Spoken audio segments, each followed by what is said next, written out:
We know the selection committee, they're going to announce their top 4 seeds again on Sunday. The first time around, they had Villanova as their overall number 1, followed by Kansas, Baylor, and Gonzaga. Timmy, you be the committee. Your top 4 seeds right now as it stands is whom? Whoa.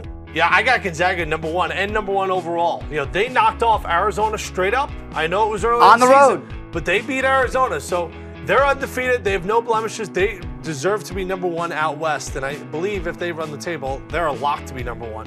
Villanova is playing outstanding basketball. I said this before. They're your favorite, rightfully so. They won it last year. Josh Hart, Jalen Brunson, Chris Jenkins, Jay Wright. They have winning pedigree. They share the basketball and do all the little things. Kansas, just tough. I respect them so much, the way they've been able to kind of gut out wins and figure out games, especially when they've been trailing at halftime.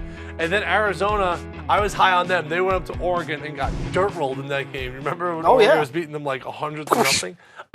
Lauri Markkanen, learn the name. He's 7 foot. He's a freshman. He can step out on the perimeter. He can score down low.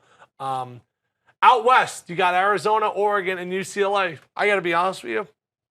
I don't really know who the better team is. They're all outstanding, and they're all kind of different in their own ways. But Arizona went to UCLA and punched them in the mouth. Sure did. I just look at it. Look, Gonzaga's been number 1 for a hot minute now. I mean, they've been there for a little bit, right? If they win their conference tournament, which they have to do in order to be the number 1 overall seed, to even be in that conversation, they can't lose to St. Mary's or anybody else. No, but I think they have wiggle room as far as still securing a number 1 seed. You think they could lose the WCC and still be one of the top 4 teams in the country? I think they have wiggle room. Now, they may not be the number 1 overall seed. I think that would probably be unlikely.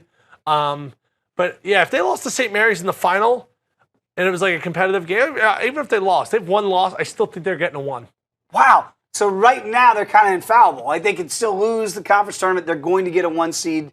That's not a 2 seed if they lose to St. Mary's. It's hard to predict, what's going to happen with Kentucky, and North Carolina, and Villanova. Because the theory is, I think they have a 1-loss wiggle room for still a 1. I'm with you. I do think though, when you look at your 4 seeds, the one thing people might say is that the ACC is the best conference. I know it's today because you can't project who wins the ACC tournament. But if it is Carolina or Duke, I don't know about Louisville, but if it's Carolina or Duke, maybe Louisville, they could get a 1 seed, right? Absolutely. So this is all up in the air. But this is right now. Yeah, this is right now.